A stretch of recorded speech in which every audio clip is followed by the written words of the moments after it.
Thanks to all the members of the CWC for organizing this event. Thank you for all the panelists and for all the participants to spend part of your Saturday evening on a holiday weekend here. This is, as so mentioned, a very important topic, I think, for all of us to be discussing.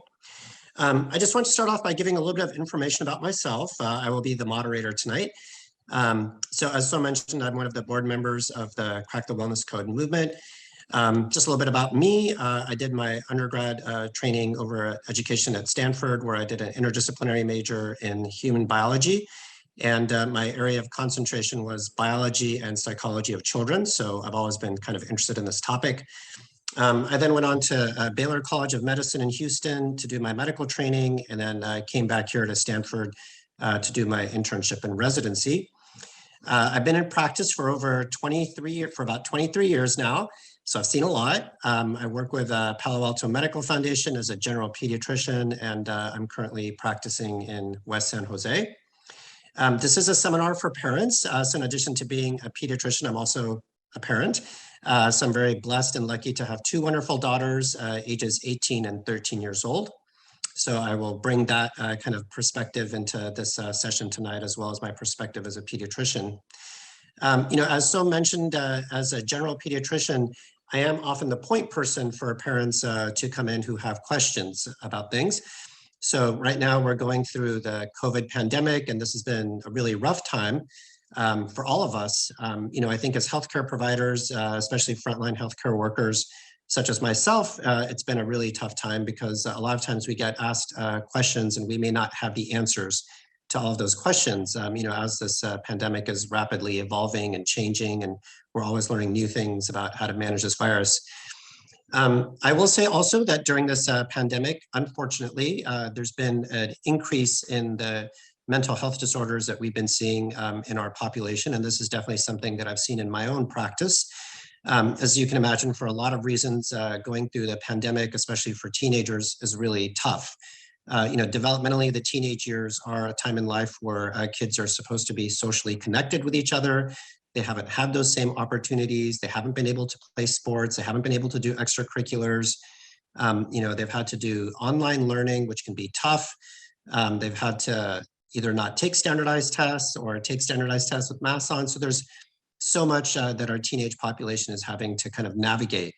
So in addition to the fact that they're already going through so many hormonal changes, and they have academic stress, social stress, social media, put on top of that, the fact that, they are having to deal with a pandemic. So there's a lot. So, for that reason, the statistics show that, again, we are really in what mental health professionals consider to be an epidemic right now in terms of mental health disorders. So we're in a pandemic with a COVID virus, but we are in an epidemic, when it comes to mental health disorders.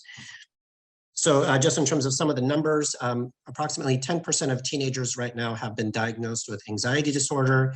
Approximately 6% of teenagers have been diagnosed with depression. Unfortunately, the trend is that all of these are increasing in prevalence. So the rate of depression over the last several years has actually increased by about 70%. The rate of suicide has increased by 56% in the last several years. So again, just highlighting that this is a very salient, very important topic for us to be talking about. Oftentimes, these conditions occur together. So about 1/3 of kids who have anxiety also have depression. About 3/4 of children who have depression also have anxiety. And one of the things that we'll be talking about today, in addition to anxiety and depression, which are two very important topics, is also eating disorders. For example, anorexia nervosa has the highest mortality of any mental health disorder. So again, these are serious topics. So the panelists and I have chosen anxiety and depression and eating disorders as 3 topics to talk about for tonight. That's a lot to cover in this short period of time. We will try our best.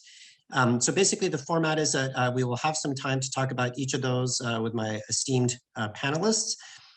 We know that there's going to be lots of good questions at the end, so we will definitely have some time at the end for a question and answer service. And this is going to be conducted in kind of what we call a fireside chat type format, where I will be asking the panelists questions about each of these different topics, and then we'll all just get to have a chance to have a conversation.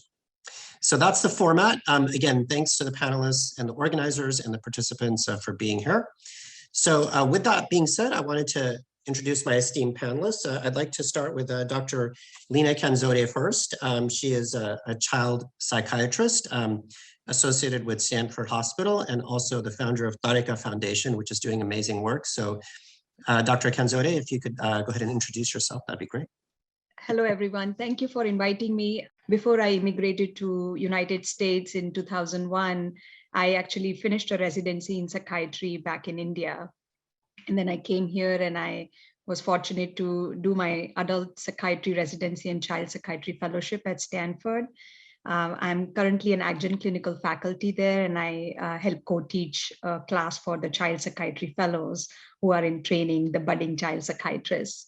About 3-4 years ago, given this whole rise of anxiety and depression and depressive disorders in teens, I was feeling the pinch and did some soul searching, and it was like I have to do something more than just my practice in the community.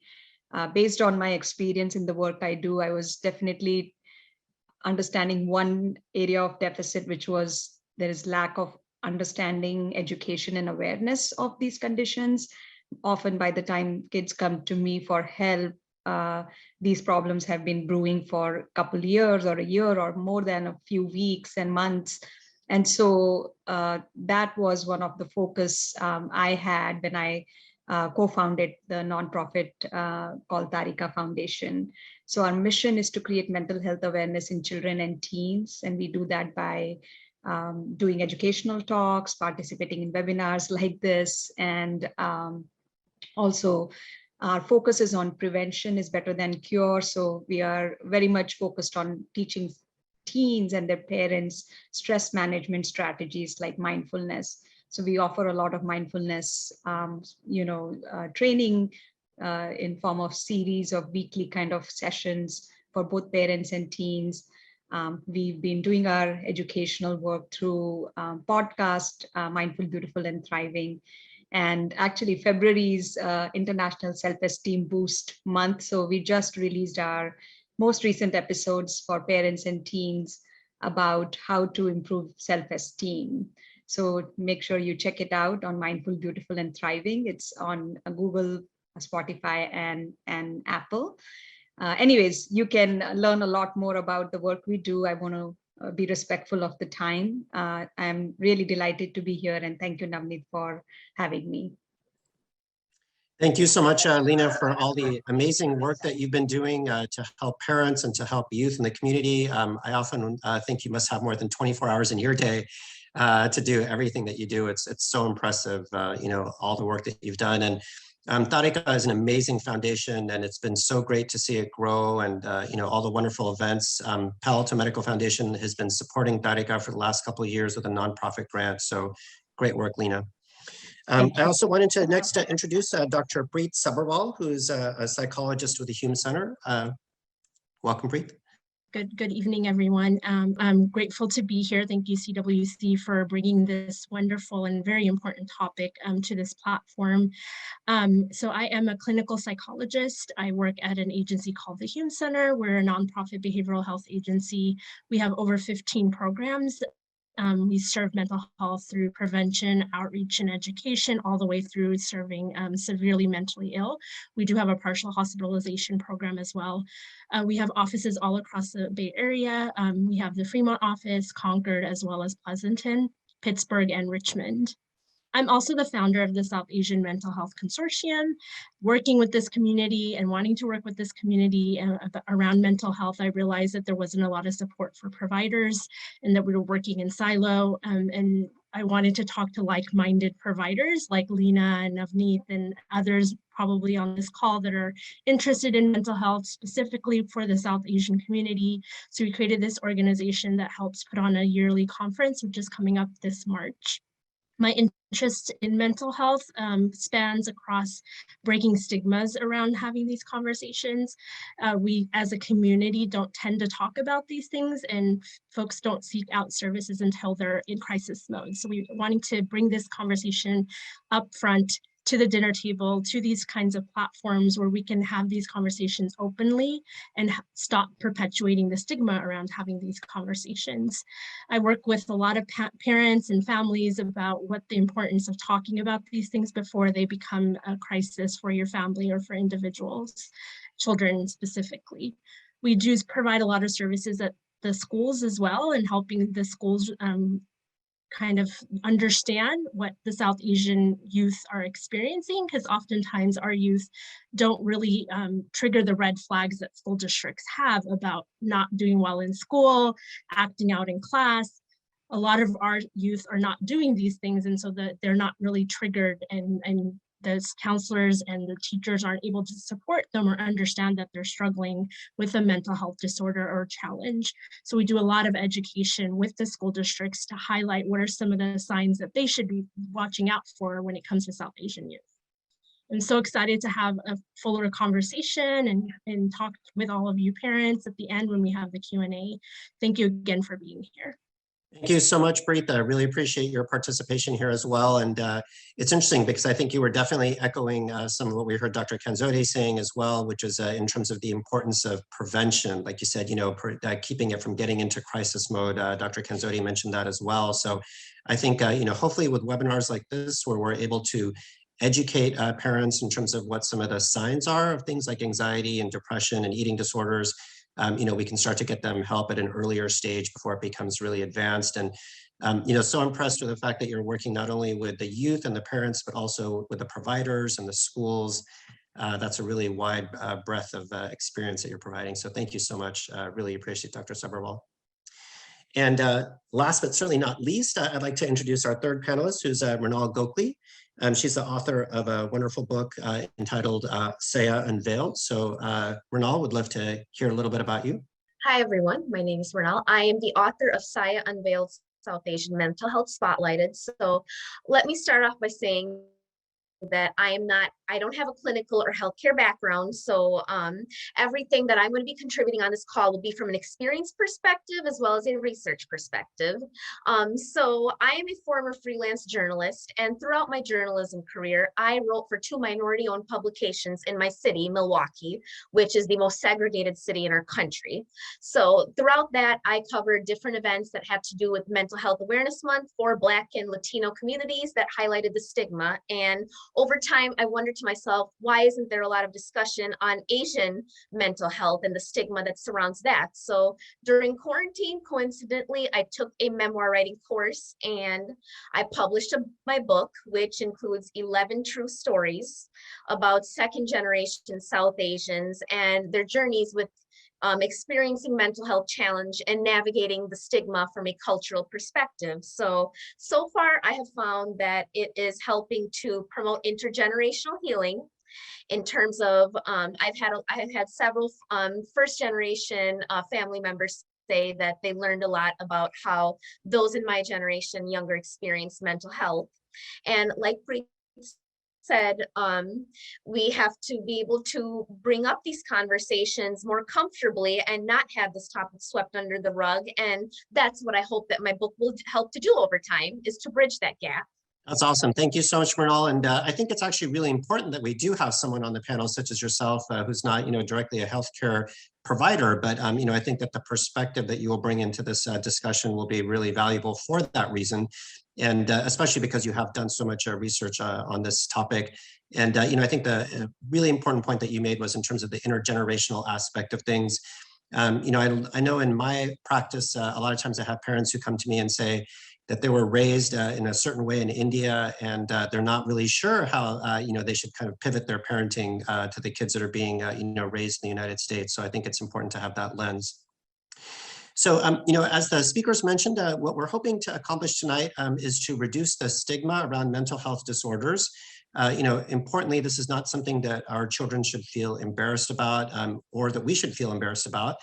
The other thing that we want to do is educate parents in terms of these topics, and then ultimately empower parents to get help for their kids and themselves, in case it's needed. So that being said, we'll dive right in. So again, the first topic that I wanted to discuss today is anxiety, because that is one of the most prevalent mental health disorders that we see in our youth. So in terms of anxiety, one of the questions that I often get as a pediatrician, if I see a child and the parents are concerned about anxiety is, well, my kid's just stressed. They're in high school and, it's a tough time. And, of course, they're going to be stressed. They have, a lot of homework or they're applying to colleges and that kind of stuff. So, one of the things that I think they wonder is, when should I be really concerned? When is this not just, that my kid is stressed, but that, there's some actual anxiety that needs to be addressed. So just wanted to start off with that, open it up to the panelists.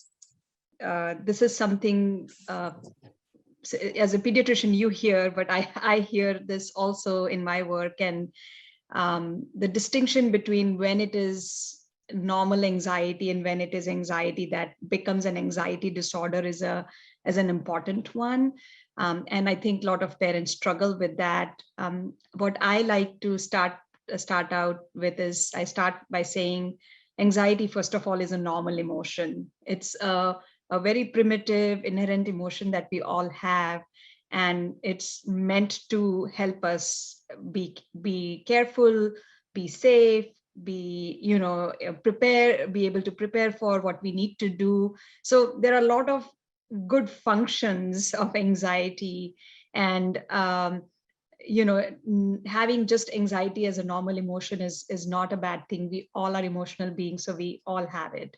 Now, it is only the amount of anxiety one should have. If it is in the range where it is actually helping us to keep ourselves safe, protect ourselves, progress and succeed, then it's great. But when it starts to encroach in our day-to-day functioning or with our day-to-day life activities, that's when it starts to kind of backfire.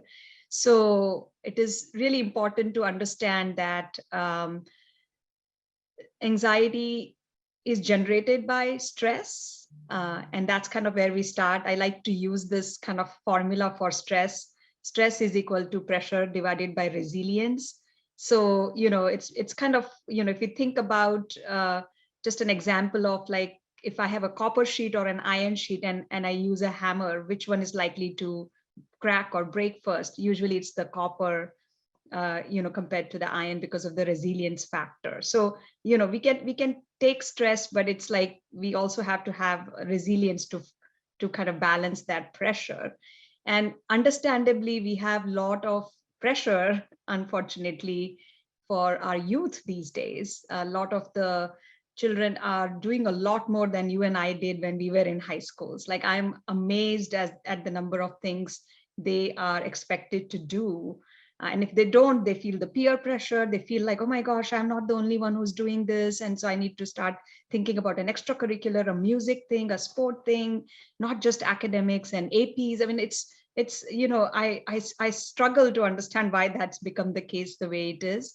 But that's, what we are noticing. There's a lot of pressure that we have, built over the years. And then in terms of resilience, what builds our resilience is what's kind of starting to fade away because of that. Sleep, free fun time with friends and family, good nutrition, exercise, things like that boost our resilience have to be, thrown away or cut back on for us to meet these pressures of day-to-day life. And the end result is that numerator is higher than the denominator and we get stressed out, which kind of is another way to understand how just feeling a little bit anxious about the pressures or the stress I have in my life kind of starts to go in that other direction, where it starts to now become not just simple anxiety or nervousness about some of the things I'm dealing with, but it becomes an anxiety disorder. And I like to specifically explain the term disorder is, used when because of this particular problem, my day-to-day life functioning is being impacted.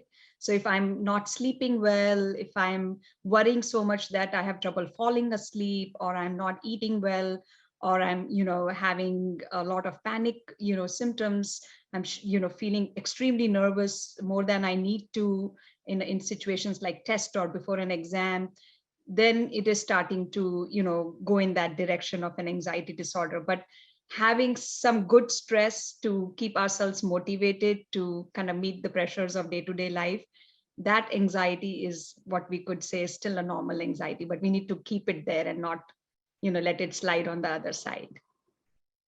Thank you. That's an excellent response. I love the formula and the ratio. I think another thing that I would add under the resilience part is mindfulness. And I know you're really big on mindfulness, Lena, which is great. I think it just highlights the fact that we all do experience anxiety. It's part of the human condition. We need to understand that. I think it is important to understand that there's things that are in our control and not in our control.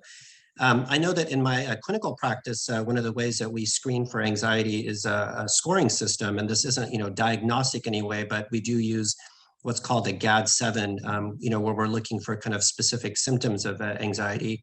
I know that one of the things I often hear from parents is that my child is really irritable and I can't figure out why they're so irritable. And is it just that they're a teenager and they're so, irritable? And for me, that's a red flag that, maybe your child has anxiety. A lot of parents, don't realize that irritability can be a symptom of anxiety. But I think that GAD-7 scoring system, which is available to anyone online, is a good way to just kind of go through some questions and, maybe kind of get a sense of if your child does have a significant amount of anxiety. So, Preet, if you don't mind, Dr. Sabharwal, I could just ask you, could you kind of maybe explain to us, because there's a lot of different kind of types of anxiety, maybe if you could just speak, if you don't mind, to like what different types of anxiety it is that we might see in our youth? Yeah, so thank you, Lena, for getting us started so wonderfully on this topic. So when we're talking about anxiety, as was mentioned by Lena, the first type of anxiety is just a general anxiety, but there's also generalized anxiety disorder that often gets diagnosed, and that often is when the anxiety prolongs in different situations. So it's not situational to one particular situation, it kind of happens all of the time. And that's most often the one that's diagnosed in teens is most often generalized anxiety. So that comes with that irritability that was being talked about, the fatigue, the restlessness, this excessive anxiety and worry that kind of prolongs from situation to situation. And oftentimes kids will come in and it's hard to diagnose generalized anxiety because it's so comorbid with depression oftentimes. And so they may have an anxiety disorder, but it gets diagnosed as depression. So it's really important that we look at these situations to see if it's generalized anxiety or depression. There's also social anxiety that's being brought up a lot for youth and teens, especially since the pandemic. We've been out of social situations for so long that teens are having a hard time interacting with their parents, their peers, their community. So we do see a lot of social anxiety when it's difficult for them to interact with their community and others around them. So those are the two that we often see in my practice, is the generalized anxiety as well as social anxiety. As I mentioned, with COVID, social anxiety has increased. So we've been doing a lot of mindfulness groups and groups where we can actually get teens together, because oftentimes they're afraid to even be in a room with other peers. And that classroom setting has brought on a lot more anxiety because they were used to being in their own room and being in remote learning. And now they're in a classroom with 30 other kids, everyone's wearing a mask. It's hard to even see, facial expressions, emotional expressions. How do you communicate with one another? So we are really seeing an increase in social anxiety amongst teens. Thank you, Dr. Sabharwal. That was a really good explanation of some of the different types of anxiety that exist. And, again, I think just going back to my initial commentary on the fact that, this pandemic has been tough in so many ways. And I think, really important point that you brought up in terms of the fact that, we have students who've had online learning for a while, then they go to in-person learning, and they're kind of forced to figure out how to do that transition. And I could certainly see with things like social anxiety how that would kind of spark that. So one of the things I think it's important for us as parents to be able to do, if we suspect that our child has anxiety based on some of the different symptoms that we talked about, is how is it that we can communicate with them effectively? So one of the questions I often get from my parents is, I want to be able to talk to my teen, but they're just up in their room and the door's shut, and they're just on their phone, and it's hard for me to communicate with them. Was wondering, Mrinal, based on your experience and the case studies that you've had, some of the intergenerational good work that you've done, if maybe for some of the parents who are listening in, if you could provide them with some pearls in terms of maybe what are kind of like effective or not so effective ways of communicating with our kids if we feel like they may have anxiety? I would say that throughout my mental health journey, I've become a big advocate for treating symptoms when they're mild to moderate as opposed to severe. Secondly, I will say that anxiety was so commonly brought up in my book. So many of the people in it said that they have experienced anxiety at some point in their life. And I think that one of the biggest things to consider is that if you're a child, bullying is often a source for a lot of people's anxiety. And that is something that came up in my book. And I think that I experienced a lot of my anxiety has been a lot of social anxiety. Ever since I was a small child, I was extremely bashful and would shut down in social situations, didn't have a lot of friends, and also had difficulty with social reciprocity, for example. And I think that, so I never got any help for it until I was in college, which means that I sought it out myself. And I think the reason for that is because my issue was very internalized. I didn't act out a lot, and therefore it didn't inconvenience anyone around me. And I think that my family thought that it was something that they would be able to teach me or that I could fix myself, for example. So I think that when your child is saying to you something like, these kids are being mean to me, I'm staying up all night worrying about X, Y, and Z. They're telling you what they're suffering with. And I think that one area where I was failed growing up by the system as well as in my family was the mindset that it can be fixed on my own or within the household, no matter how repetitive it got. That's awesome. Thank you so much for that perspective, Mrinal. One of the comparisons that I like to make to families when they come in with their child and I'm concerned about a mental health disorder is I say, if your son came in to see me today because they fell and they injured their leg, and if I did an x-ray and if I showed that they had a fracture, I would not send them home and say, you just got to deal with this fracture, tough, And I also would not say, okay, mom and dad, you go home and fix this fracture, because that's not what they're supposed to do. That's not their area of expertise. So what I say is, we've identified a situation, we have a diagnosis, you don't have to suffer through this. There's people there that are specialists that can help you with this. In addition to your mom and dad supporting you, just like I would refer you to an orthopedic doctor for a fracture, I would refer you to a specialist, to get help. So that's the kind of comparison that I make. I try to do that just to kind of give parents the space to understand that, like, as much as they love their child, at the end of the day, they're not necessarily responsible, to kind of like completely help them from this situation. I mean, of course, they can be supportive, but, I think getting a specialist involved is always a good idea. So that's a good segue for us to talk about the next thing, which is, let's say that you've had a good discussion with your child, you're concerned about anxiety, you have talked maybe to your child's pediatrician, and you want to get help. So that, I think, can be a really tough thing. I've had a lot of parents tell me that this is a really confusing landscape for them. They want to get help for their kids. They don't know where to go next. And that's one of the main things that I thought would be useful for us to do in this webinar, is to help to kind of elucidate parents in terms of what are some options. Parents tell me there's psychologists, there's therapists, there's psychiatrists. I don't know where to go. How do I get help? So, I would love to just have some opportunities to talk to all the people that are listening out there, give them some leads in terms of what can you do if you do have concerns. So would love to open it up to any of the panelists just to comment on that. I can start us off. So when families come in and they have these concerns, so we do a lot of prevention work. So they're not necessarily coming to us to get treatment services. Are coming because they're struggling in some way, and they were told that we might be able to help them connect to resources. So first and foremost, we always encourage them to involve the school, especially because anxiety often shows up in that environment more so than in their home environment. Given it's not a disorder, then it would show up in different environments. But we want to make sure that they're connected to their school. So that could be their school counselor, who then could determine if they need to be seen by the school psychologist or they need to be tested.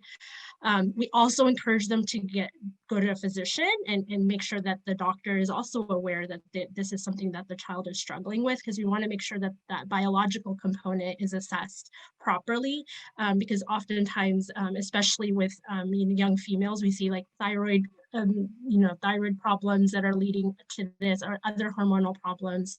And so we want to make sure that those are addressed and treated before we try to see what other services are needed.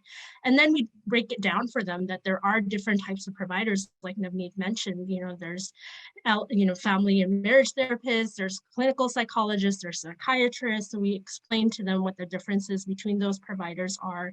We help them get connected to either their county insurance, if that's what they have, or their medical insurance, and how to call and have a conversation about who's on their panel.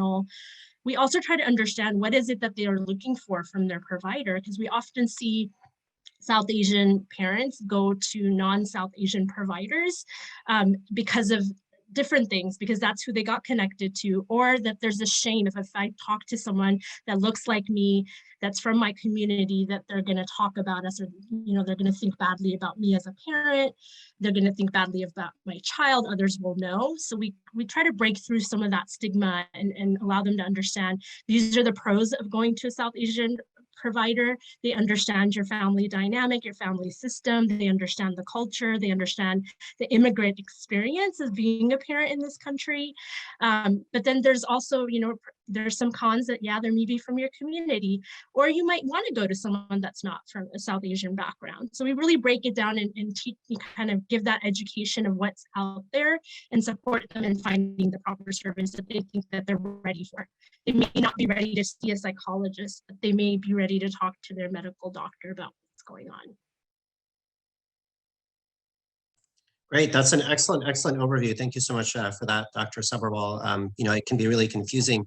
I know a lot of times when I talk to my parents, I do recommend as an initial step that in most cases, seeing a therapist and getting cognitive behavioral therapy, and this is research-based, does help the majority of children who have a mental health disorder. Certainly we have experts like Dr. Kanzode, who's a medical doctor, where if medical management is something that is needed, will come into play. But usually the entry point for most of my patients that I see who I think need help is to work with a therapist. Of course, right now, because we are in the midst of a mental health epidemic, getting in to see a therapist is not always the easiest thing. There's oftentimes like pretty long wait times. So that's unfortunate if there's a supply demand issue there. But, usually what I counsel my parents is to maybe think about looking into an EAP program. I know sometimes employers offer that. Certainly contacting your mental health, contacting your insurance and determining, where you have coverage for mental health. Of course, talking to your pediatrician. I think those are all good options. But just to circle back to one thing that we had talked about a little bit before, Dr. Sabharwal, I was wondering if you could kind of talk a little bit more about this. What are some of the recommendations that you would have to parents if they feel like their child really is just kind of closed off in terms of communication? How can parents kind of open those doors? Yeah, that's kind of a common thread with parents when they come in. It's like, how do I connect with my child better? How do I get them to communicate with me? I ask them how their day was. I ask them these questions that I'm just getting one-word answers. So, we work a lot with parents to kind of change the mindset of how they communicate with their parents. So move from a fixing kind of mindset to a kind of just being vulnerable and processing mindset, which is really hard for our community because when we think about how to help others, we think about, okay, I'm going to show up and I'm going to fix whatever's going on. I'm going to find the solution. And that's kind of the biggest barrier that we see when it comes to communication with parents, is that they're always fixing and not listening. And so we really try to model that for them when they come in, and we do a lot of parent consultations. We try to model, what does it mean to be a good listener? What does it mean for you as a parent to be present, to ask the proper questions? How do you interact? How do you engage your children? And one of the things that parents are often coming in with is that my kid plays too many video games, or my kid's doing this activity that I don't know anything about. So we really encourage them to sit down with their child one day and say, hey, you're playing this game. Can you teach me? Get to know, why is this game so important for them? What it's serving them in some way. for most, it's a coping strategy. It's a way of getting away, from reality, because the reality is really stressful, and it's really something that they go to when they want to not think about school or not think about, what's going on in their peer circle. So a lot of modeling of what does that look like. We oftentimes ask our children to put their technology away, but we're at the dinner table with our phones and our laptops. And so just really encouraging them to do what they want their children to do, to model that. In that, we also teach parents mindfulness and breathing exercises and encourage them to increase their coping strategy so they can model that for their children. Because oftentimes children will say, well, you're always angry or you're always anxious. You don't do anything about it. Why should I do anything about it? So once you're modeling it, you can teach them and say, this seems to work for me when I'm anxious about a work deadline. This seems to work for me when I'm anxious about going out socially and talking, public speaking, for instance. When I try to make a speech or try to talk about something with a group of people, I get nervous. This seems to help for me. I'm wondering it would help you. And then ask the questions. Oftentimes teens have the solutions. They know what they want to do, but they just need a sounding board. And so we really need to become better listeners as parents and stop trying to fix all of the time. And being more vulnerable as a parent is what I usually encourage parents or model for them. Yeah, I think those are excellent tips. I went to a parenting seminar myself, and the person brought up a really good analogy that's really stuck in my mind, and that is that oftentimes, and I'm certainly guilty of this, oftentimes as parents, we tend to be carpenters. As Dr. Sabharwal said, we tend to want to fix what is wrong with our child, and instead we should be gardeners. We should be nurturing our child and helping them to grow. So that really is something that, I've kind of thought of for myself. I brought out to my parents in my practice. The other thing that, I encourage my parents to do in my practice is what I talk about is the C's, which is compassion and curiosity. Again, kind of echoing, what Dr. Sabharwal said, which is that, the first thing that you should do is just show that you're curious, as you said, if your child's playing video games, hey, what do you like about this video game? What's fun about it? Why do you like this game other than others? With a lot of open-ended questions. And then show compassion. And I often encourage parents to use tools of reflection and validation. So when you ask those open-ended questions to your child, reflect on what they're saying, validate what they're saying. And I think that sets up the foundation that is then needed to then try to work on things. So that's kind of how I approach it. So I want to, just in the interest of time, continue to move on. I want to make sure that we have time to talk about our two other topics, which are depression and also eating disorders. So again, as a pediatrician, one of the questions I get from parents in terms of depression is, oh, I don't think my kid's really depressed. They're going through puberty, and when you go through puberty, there's always these ups and downs, and that's really normal. So again, I think it would be useful for the parents that are listening to this webinar to maybe get a sense of, well, when should I be more worried than it's just kind of normal pubertal changes? What are the thoughts that the panelists have?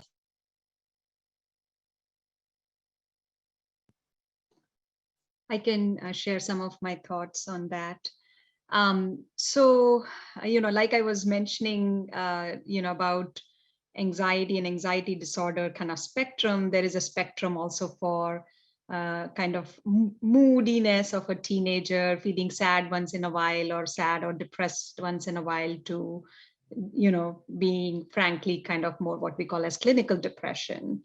And so, we understand that there is a lot of hormones playing a role in their moodiness, and you can certainly see not just that, but there is a lot of developmental kind of other factors where they are trying to fit in, the identity formation phase, as we call it.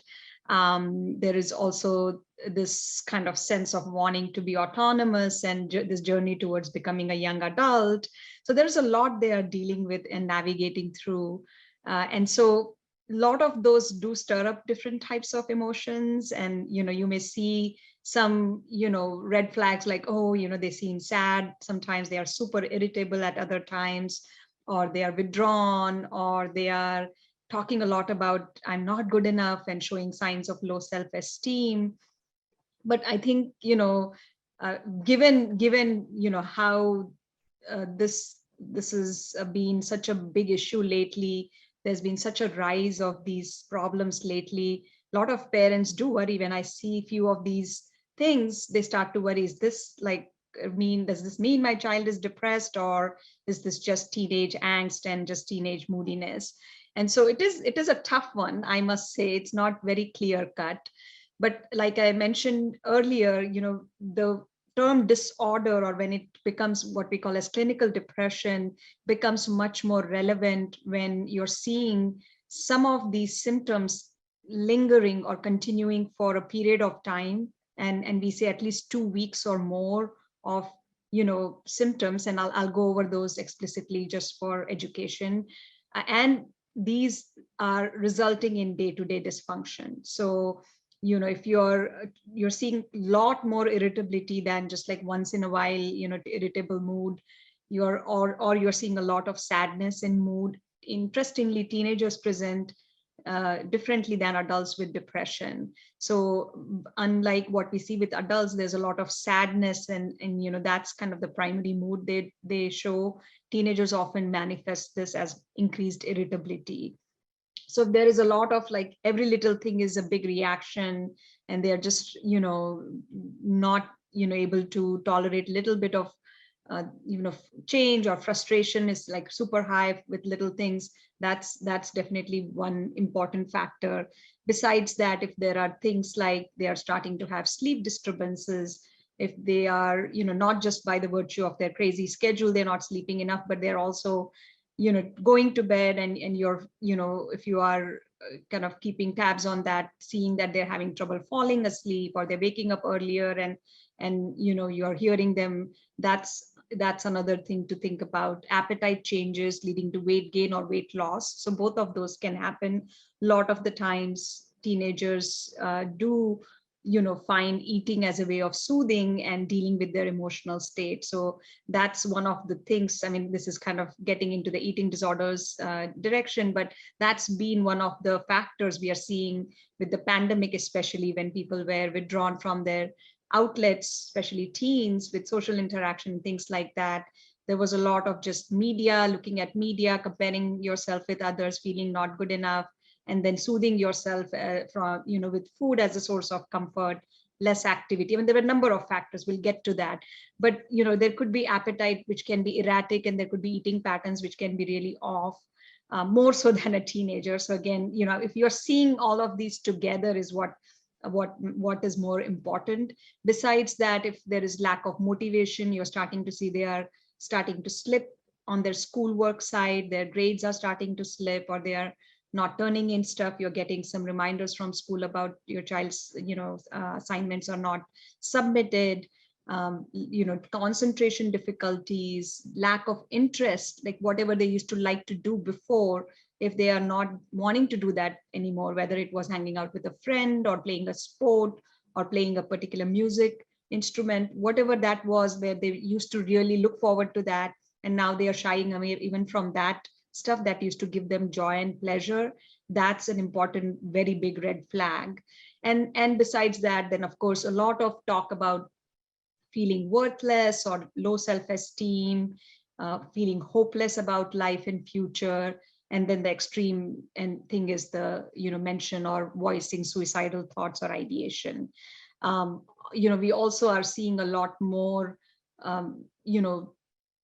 self-harm behaviors as another kind of symptom of depression, more in the recent years. And that certainly is another red flag. Like if you are suddenly noticing some cuts on your child's arm, and that could be that could be a point to sit down and really talk to them without judging them. So just on the note of like how to initiate conversation when your child is not opening up, or they are closed off. Sometimes you may see things that may be seemingly off, and I encourage parents to, even if you're seeing a few red flags here and there, it's okay to sit with your child and say, hey, I'm curious about this and this. There's been a little change I'm noticing in your behavior. I just wanted to check in and initiate that conversation. Again, having a listening ear, what we call as active listening, let them be. And you can join them at a time, that seems not like you're sitting with an agenda and saying, okay, I'm going to set this meeting up and talk to them. That's not going to work. But, maybe you're watching a show with them and there's a relevant scene or show, content that might be a good segue, or it could be you're going for a walk with them and just, saying, I'm your parent, I tend to worry. Here are some of the things I notice, and I feel like I wanted to check in on that with you. Is everything okay? And so sometimes, you can get a sense of like, is this in reaction to an acute stress or stressor, like, maybe it was a friendship breakup or relationship breakup, or some, other social difficulties like bullying, or a bad grade in a test, whatever that might be, right? So important to again distinguish if this is like, if it's happening in reaction to a stressor, how long this is going on for, how is it affecting their day-to-day functioning, what are the changes you're noticing, and based on that you can take the next step of meeting the primary care doctor, or if the child is really closed off, encouraging them to even talk to their school counselor or another caring adult they trust. Sometimes that could be your segue to find what's really going on for them. That's fantastic. That's a great overview on that. I think one of the most important things that I wanted to do actually in this whole webinar tonight was to alert parents specifically in terms of signs of suicidality, because that's literally like life-threatening. I think if there's like a take-home message that parents can hopefully get from tonight, I would like them to be aware of those kind of red flags. Could any of the panelists kind of speak on that? Yeah, so I can start us off. So I think, well, Dr. Cardozo started us off by talking about the importance of self-harm and how that has increased since the pandemic. So for those of you that maybe are not familiar with that term, so self-harm, or sometimes called self-injury, is any type of non-suicidal self-injury. So oftentimes there's cutting or any type of mutilation of the skin, and it's not suicidal in nature. Oftentimes teens will engage in this behavior prior to actually having more intensive suicidal ideation. And what does this serve? This purpose of this self-harm oftentimes is to help them distract themselves from emotional pain or release some sort of tension. There may be a lot of shame or guilt for whatever they're struggling with, and they may be self-punishing themselves. So first and foremost is, if you do feel that there are red flags in your child or teen is socially isolating themselves, they're more irritable, or any of the red flags that Lena spoke about, is to have a conversation with them to understand, are they having suicidal ideation? We have this fear, and in all communities, that if we talk about suicide or we ask our children about suicide, that this is going to increase the likelihood of them completing suicide, and that's incorrect. When parents actually have this conversation or ask their child if they've ever had a thought of hurting themselves, and when they've had this thought, have they thought about how they would hurt themselves? Have they ever tried to hurt themselves? It gives the child a sense that you are willing to be vulnerable and have this conversation with them. It allows them to be open with you. It allows them to know that they can come to you if they've had these thoughts. Oftentimes kids won't come to their parents, even when they're self-harming, and there may be some guilt around that. They'll tell their peers, they may tell a trusted adult at school, they may tell a teacher, but they won't come and tell their parents because they're fearful of what the reaction would be. And a common reaction of South Asian parents is like, why are you doing this? You have everything, we provide everything for you. You shouldn't be having these thoughts. And all of those responses just show the child that you're not going to be vulnerable and you're not a safe space for them to have these conversations. So first and foremost, it's being vulnerable, asking the questions, getting an understanding of when they have these thoughts, how often they've had these thoughts, coming up with a safety plan. So educating yourself of crisis line numbers, text, there's a teen text line that teens can utilize if they're not ready to verbally talk to someone, coming up with a safety plan. Who can they call if they have these thoughts? Can they call you? Will you come to school? Will you pull them out of class? Them knowing that you're willing to take these steps to keep them safe will allow them to actually open up and have this conversation with you. And I would like to say too that in my book, I covered a handful of stories about people who had family members who committed suicide or suffered from suicidal thoughts themselves. And I think what I've observed is, while there are those, I guess, obvious signs that are out there already, such as moodiness, self-harm, excessive drug and alcohol use. For some people, there honestly are more subtle signs. And what I mean by that is some people are good at masking these things in that they act in more than they act out. And this could mean, you know, just because someone's not socializing or hanging out with friends, they may get up and take a shower and brush their teeth in order to go to school every day. That's maybe something that's not so obvious in for somebody to detect, somebody who just shows up every day to just do the bare minimum, for example. And I will echo what Preet said about fear of talking to parents because of concerns being dismissed when parents are likely to say something such as, you should just think more positive, or you just should be more stronger, or you have everything you want, what could you possibly be depressed about? And I think that the problem with that mindset is that when people don't understand. And I once saw something on social media: depression does not care what you have, it'll always make you feel like you have nothing.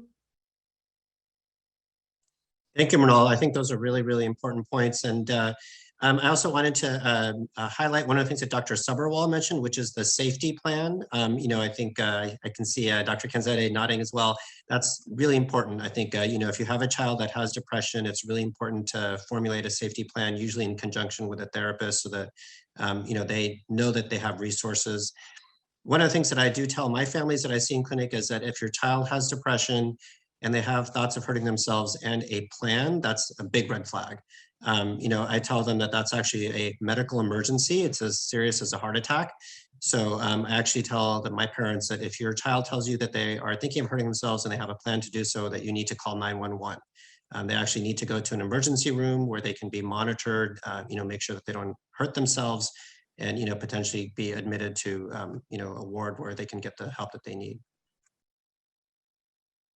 I just wanted to add one facet from the parent side that I also see. Obviously, we saw how culturally parents are influenced, and they feel like they almost bring up this blame, like, what's wrong with you? You have such a comfortable life. Why do you have to feel down and depressed?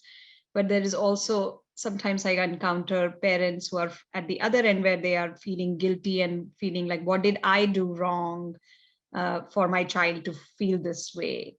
Or what is, you know, what is something I didn't, you know, take care of, or how did I miss this, or how did I cause this? And you know, I think, of course, you know, as a parent, I understand, you know, it's you don't want your child ever to feel sad or feel, you know, bad. And so you often, you know, feel yourself be very, you know, you're responsible for their, you know, entire happy life and things like that. But that guilt is also often inappropriate. And I think since we are talking about this as a medical condition, and I come from the medical side of things, I want to just give like a couple, you know, pearls about this, is that these conditions, you know, are equivalent to any other medical condition. So if I want to compare, let's say, depression to diabetes, for example, you know, in diabetes, one organ in our body has a problem, which is pancreas. In depression, brain and the brain chemicals are out of sync, which is what leads to depression, is how you know, how we understand. So just like, you know, there is a chemical in pancreas, the insulin being not either, you know, secreted, or it's not, you know, in the right balance, that's when people develop diabetes. The same way, there are neurochemicals in our brain called serotonin, norepinephrine. Those go out of sync. And this could be from various different factors. We are still trying to understand this, but we understand that often these things can run in families, just like diabetes can run in families, you know, high blood pressure runs in family. Same way, depression, anxiety disorders can run in family. And so we need to be mindful of the fact that there is a genetic component to this. And sometimes, you know, you're wired a little bit for that vulnerability to begin with. And then when you're faced with stress in life, that interaction of nature nurture kind of is what seems to be causing this imbalance and leading to very extreme, you know, symptoms. And you know, suicidality is also considered to be one part of that this could be, you know, also something we see in family members. So we often ask about family history of suicide and things of that nature, because we see these things can happen. So I want to just kind of pitch that. And so, we can have an outlook for these conditions as yet another medical condition that we all and anyone can have at any point of your life. But the good news is that these are successfully treated. If we recognize this early and get them the right help, these things can be treated successfully. And what I've been trying to convey to in my book is what you said, that mental health challenges can happen to anybody and everybody. And number two, that healing is nonlinear, and that what works for one person may not work for another. And you may not find what works for you in treatment number 1 or treatment number 10 for that matter. But it's just a lifelong road that you have to keep on going on, rather than seeing it as a problem fixed type scenario.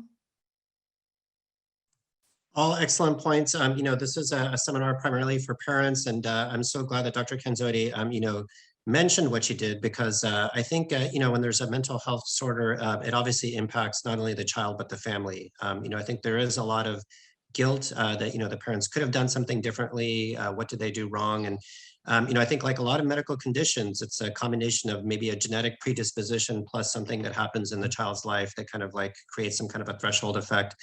And, I think it is important for kids to know that this is a biochemical disorder that they didn't have control over. And that's the reason that medications do work, because, it's addressing the biochemistry of it.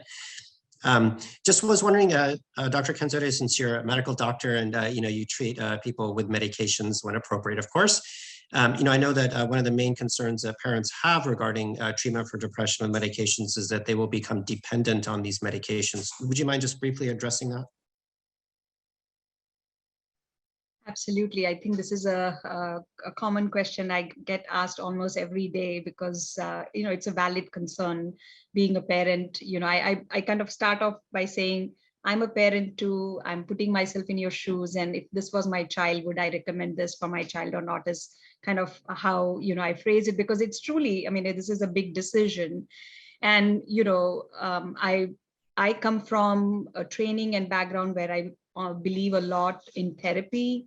Like you mentioned earlier, Navneet, that cognitive behavioral therapy has a lot of evidence, and we see it can work, and it works beautifully when we catch things earlier on. So if we are catching anxiety or depression in the mild to moderate stage of severity, if we kind of quantify it a little bit based on how much this is impacting the child's day-to-day life, how long this has been going on, what are some of the positive prognostic factors that could, change this stressor that they might be in, that could change the course. So there are a lot of things that are taken into account. And I almost always ask if the child has done therapy first, because, that's definitely something we see a lot of improvement from, particularly for mild to moderate anxiety or depressive disorders. Now, when we see people a little bit later in the time frame, and they are in that moderate to severe range of depression now, where their functioning is hugely impacted, they are missing school, or they are suicidal, or they're engaging in self-injurious behaviors, or this is something that's been going on for very long, and they may have tried therapy at one point and they didn't seem to get much of a benefit from that, then obviously the medication comes into the picture. And so, clearly there is this whole concern. There's a few different concerns, with these medications, the antidepressants that are out there that seem to be very effective. There have been obviously a lot of studies, including in children, and FDA approval for certain types of antidepressants for different disorders. So there is a lot more safety data there, but there are also kind of a couple rare side effects. Like there's this concern about, could these make child suicidal thoughts worse? And, that's whole another concern. Like, a parent would say, why would I put my child on something that will make them suicidal or make their suicidal thoughts worse? But again, there is a lot more understanding of this. When this black box warning was issued in 2003, there was an initial just reaction from a database, and they were like, okay, we see some connection here, and boom, the warning was issued.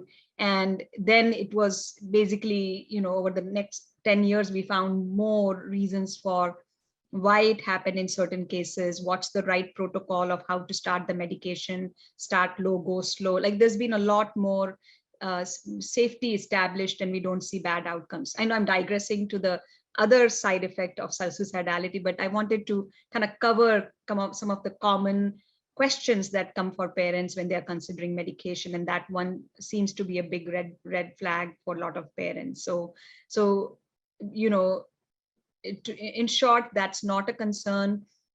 We've been treating kids now for so many, like in my practice, at least for last 12 plus years, and not see any bad outcomes with SSRIs, the antidepressant group of medications that we typically use to treat anxiety and depression. It's not like that it doesn't happen, but if done with the right protocol and the right method, and if we work as a team, as a provider and the family, and we are watching the child and we are noticing the change and catching it early, it's a reversible thing. And so that was one part on the medication. And then the second question I come across is, will my child get dependent on it? How long do they need to be on it? Why is it need to be 1 year of committing to the medication? So based on the research studies, we know that it's a commitment for at least a year is what studies have shown, where they did see kids who did feel better in 3 to 6 months after taking the medication. They discontinued it because they were better, and then there were relapse in symptoms. So then based on number of research studies, the common timeline is about a year to really reset that chemical imbalance for the medication to really kind of reset everything and get you to a normal baseline. So that's one. But then sometimes some kids or some parents actually in addition to kids, like their kids to continue the medication because they've seen a lot of benefit from it. And so this is not because they are dependent on it. The way we understand dependence in psychiatry or in medical world is very different than just the lay world understanding of what dependence or addiction is. We understand, dependence in the lay world as like, if I stop this and if I start feeling bad again, then that means I'm dependent on it. I need to go back on it. But in the medical world, we use two different ways to understand dependence. There is tolerance that one has to develop, which means what one dose of medication was helping me with when I first started with. Now I need more and more. Every few months, I need a higher and a higher and a higher dose to get that same effect. And then the second component is withdrawal or discontinuation symptoms. If I stop the medication, my body reacts and I feel some physical and emotional symptoms. Now, there is certainly a misunderstanding about dependence from these medications because unfortunately, these medications sometimes cause withdrawal symptoms if you miss taking your dose consistently. And the reason for that is there is a drop in serotonin levels, which are boosted by these medications. If you miss a couple doses, then there is a reaction that our body has, and it's because there are lots of serotonin receptors in our body. In fact, there's very few in our brain. There's a lot in our intestinal, our gut system. There's a lot in our muscular or muscle system. And so when our levels drop, there is flu-like symptoms, aches and pains, or some indigestion symptoms, and some increase in anxiety that people experience.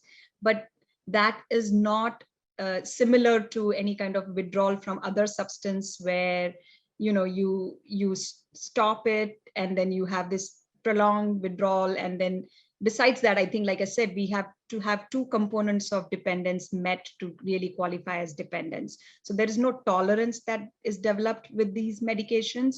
There may be discontinuation, but we understand there is a very clear scientific understanding and reason for that. And it's not that people can't go off of these medications. We just have to taper it down. It's the suddenness of taking a particular dose and not taking it is what leads to the withdrawal. So if we taper it down, then there is no withdrawal and people can go off of it. Now, why sometimes people choose to go on it or continue to stay on it is because they like the quality of life they have when they take that medication. And in most instances, we notice that this is in the families or where there is a stronger biological component to their condition. So if there is a strong family history of this problem, like how if there's family history of high blood pressure or diabetes running in the families, then people often say, okay, this is in my family, this is something that keeps me healthy, so I'm going to keep taking it rest of my life and not worry about it. So similar to that, like if I don't take it, my blood pressure goes up and I feel unhealthy and uneasy and uncomfortable. Similar to when I don't take this medication, I'm more anxious, I'm more stressed out, I am unable to kind of function, I am unable to have a great quality of life. And so because of that, sometimes that psychological dependence, if you want to call it, in a sense, from just like, if I don't exercise, I feel really bad, so I keep exercising. That does not mean I am addicted to exercising. Or if I take my multivitamin, I feel good, like I have more energy or whatever, so I keep taking it. But it's not like I'm dependent on my multivitamin. There is a little bit of that understanding of like, how this helps me and how this makes my life and my quality improve. And that's why sometimes people take it, and that's very different than the true kind of dependence. I hope I didn't take too much time, but I wanted to clarify this, so there is a clear understanding about this very confusing kind of question and concern. Yeah, no, that was an excellent, and I think this is worth the time, because even though I think many of my patients who have mental health disorders do not actually end up needing to be on medication, I do think it's really important that we just reduce any stigma around using medication when it's done appropriately. I believe Mrinal wanted to add something as well. Hi, so I wanted to say that in my book, I highlighted different people's stories that use medications, and some will say that the medications just numb the pain or a Band-Aid, whereas others will say that their medications help them function day to day. I will say that I myself have benefited off of medication before. I used an antidepressant medication for concentration and executive functioning difficulties for 3 years straight. And I was terrified of taking it because I know that medicine stigmatized, and I developed the mindset that medicine should only be used for severe or life-threatening types of issues. Long story short, I started it. I stuck it out after a month of nasty side effects, became side effect free. And about a year in, my boss was blown away at with my performance at work. When I visited a cousin, he said that this time when I saw you seemed a lot more focused. We had a lot more deeper conversations. You seemed a lot more interactive. Other friends of mine started to say that they started to observe that I was more socially at ease. When I went with my 1 month or 1 year checkup with my psychiatrist, she said the same thing to me. And that really opened up my eyes to see that while some people need medications to survive, some people reach a higher potential or better quality of life without medications. And I will add that there was one point where I went to a job interview, and it was a job that I applied for 2 years after I interviewed for it, which means the person left. And my interviewer to me was like, why do you think you didn't get the job? And I was like, I don't know, experience. And then he was like, yes, that's one thing. But I will say that when you came into the interview room last time, you just came across as very flustered. And you weren't making a lot of eye contact and this and that. And it made me question what I did to make you feel so uncomfortable. And I'm not getting that vibe from you at all this time. And to me, that was a confirmation that I made the right decision to take the medications. And I will also say that before I got on the medication, my therapist, who encouraged me to get me on them, said to me, and I quote, I was anti-medicine for the longest time when I learned just how beneficial things like meditation, acupuncture, yoga are. But then I learned that a longer a brain goes without those feel-good chemicals, the more it starts to get used to being in that state. And I will say that while I never personally identified as a person who has depression, I do think after having benefited off of an antidepressant medication, it makes me think that I did have somewhat of a chemical imbalance for many years. And I think that was due to my social, emotional, as well as academic learning difficulties growing up that carried on into adulthood, into job settings, relationship settings, friendship settings. So I went from a person who was terrified to take them to a person who now advocates for them, and while also understanding that they don't work for everybody.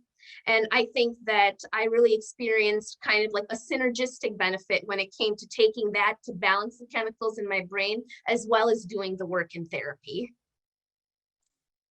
Thank you so much for your personal insight with that, Mernal. That's very, very valuable. I really appreciate that. So we are starting to get a little bit low on time, and I did promise that we would talk a little bit about eating disorders as well and have time for a Q&A. So just to kind of keep in the interest of time, did want to just touch briefly on eating disorders. Again, just in terms of statistics, this is an important topic. As I said, anorexia nervosa can be fatal. I read a statistic that about 13% of youth will experience some type of an eating disorder at some point, in their life. And of course, we think about things like anorexia nervosa, which is a restricted eating disorder. We think about bulimia nervosa, which is binging and purging, but there's other types of eating disorders like avoidant restrictive eating disorders, or ARFID, or binge eating. Pica, which is eating non-nutritive things. So we won't be able to get into all the eating disorders, but I did want to just highlight, I think, the two most important ones, which is, again, anorexia nervosa and bulimia nervosa. So again, just to kind of differentiate those two, with eating disorders in general, it is a psychological condition in which there's an obsession with food and disorder around like body image. So people who have anorexia nervosa do have restricted eating. They have a distorted body image in which they feel that they are overweight, even when they're clearly not overweight. So they restrict calories, they exercise excessively, versus bulimia nervosa, which is, again, distorted body image, kind of a not healthy relationship with food. But the difference with bulimia nervosa is that, they eat a lot of food, and then they basically either make themselves vomit, or they can use laxatives or diuretics, enemas, things like that, so they don't keep the calories in. So those are, I think, the two kind of most important eating disorders to be kind of aware of. Again, for the parents in the room, I wanted to kind of let them know what are some of the symptoms. Again, it would be someone who is calorie counting, exercising excessively, of course, losing weight, week to week, month to month. You look out for those things. Sometimes if it's someone that has bulimia nervosa, we can see swollen glands in the jaw from vomiting. We can see the enamel on the teeth getting affected, the knuckles from inducing vomiting getting affected. So, you can kind of look out for those kind of symptoms. As a medical provider, when I see someone that has an eating disorder, one of the main things that we're doing is looking for medical complications. That can include what we call vital sign instability. The temperature can go down low, the heart rate can go down low. Sometimes the child can have what we call orthostatic hypotension, where, when going from like a laying to a standing position, there's significant changes in blood pressure and heart rate. Anytime that we see a child where we're concerned about eating disorder, we measure those vital signs and are looking for instability.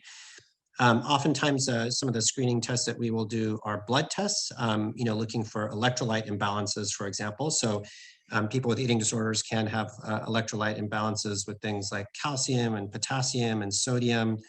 And that's, really where the concern is, because that can lead to arrhythmias. So basically, if there's a concern for an eating disorder, we check the vital signs, we do appropriate blood tests. If there's significant vital sign instability, if there's significant abnormalities in laboratories, we actually do end up admitting those children for inpatient treatment, because they usually have to be on telemetry, and their heart rhythm has to be monitored, their electrolytes have to be monitored. If we manage as an outpatient, then what we do is do regular follow-ups with a pediatrician, oftentimes working with a nutritionist, working with a therapist, just to kind of make sure that they're staying healthy, checking the electrolytes, checking the vital signs, checking their weight and BMI.